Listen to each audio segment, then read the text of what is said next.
Nomor 15. Jika sumbu X menyatakan kepadatan populasi manusia dan sumbu Y itu menyatakan jumlah oksigen, maka grafik yang menunjukkan hubungan antara kepadatan populasi dengan ketersediaan jumlah oksigen akibat pengaruh peningkatan populasi manusia di perkotaan adalah. Nah, di sini sebenarnya kebutuhan udara bersih itu meningkat seiring dengan pertambahan penduduk. Nah, simpulannya bagaimana? Jadi, kalau misalnya kepadatan populasi manusia dengan ketersediaan jumlah oksigen itu, dia memiliki hubungan yang berbanding terbalik. Jadi, semakin padat populasi, maka ketersediaan jumlah oksigennya itu akan semakin menurun. Kenapa bisa begitu? Karena hal ini bisa dipicu dari adanya aktivitas manusia di bidang industri dan juga transportasi, yang mana itu menjadi penyebab utama terjadinya pencemaran udara, sehingga kualitas udara itu makin lama akan semakin menurun. Makanya di sini ketersediaan jumlah oksigennya itu dikatakan akan semakin menurun, dan itu ditunjukkan ada di grafik yang B. Nomor 16. Pertumbuhan penduduk yang meningkat dari tahun ke tahun berakibat peningkatan kebutuhan perumahan. Nah, pembangunan perumahan merupakan salah satu sebab semakin berkurangnya air tanah dan timbulnya banjir pada musim hujan.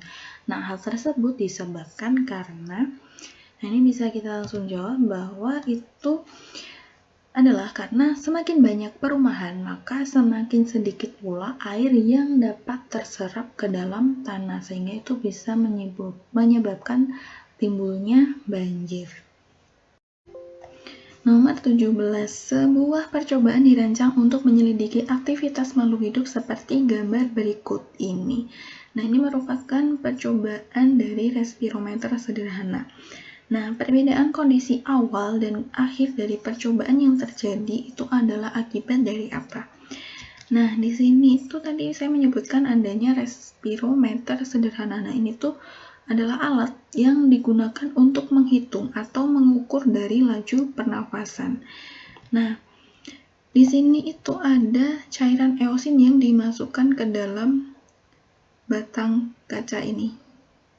Nah, ini tuh digunakan sebagai indikator dari laju pernafasan tersebut.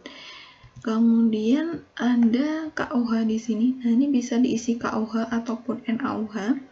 Nah, ini tuh digunakan sebagai pengikat dari karbon dioksida di si belalang ini supaya apa? Agar tekanan dalam respirometernya itu dapat menurun.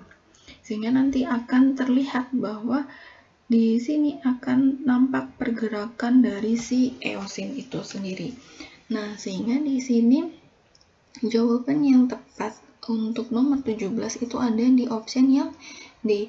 Jadi, perbedaan kondisi awal dan akhir dari percobaan ini adalah akibat dari adanya volume oksigen di dalam tabung yang berkurang karena belalang itu dia melakukan respirasi.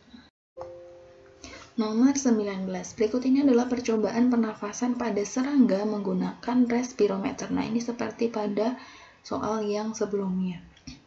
Nah, setelah didiamkan beberapa saat, cairan eosin itu akan bergeser menuju belalang di tabung. Nah, fungsi eosin pada percobaan ini itu adalah, jadi ingat kembali bahwa tadi cairan eosin itu digunakan sebagai indikator dari laju pernafasan. Jadi di sini yang tepat adalah di option yang A.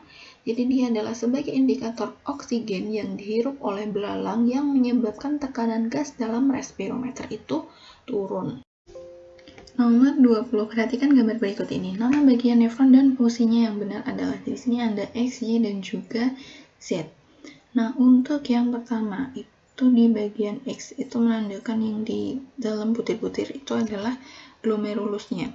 Nah, apakah di sini yang option A itu benar fungsinya? Maka kita cek.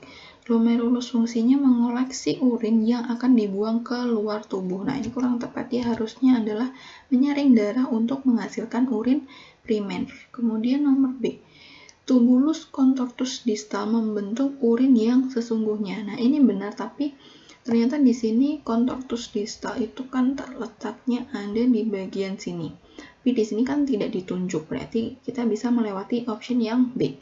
Kemudian yang C, tubulus contortus proximal. Nah, ini ada di option yang Y.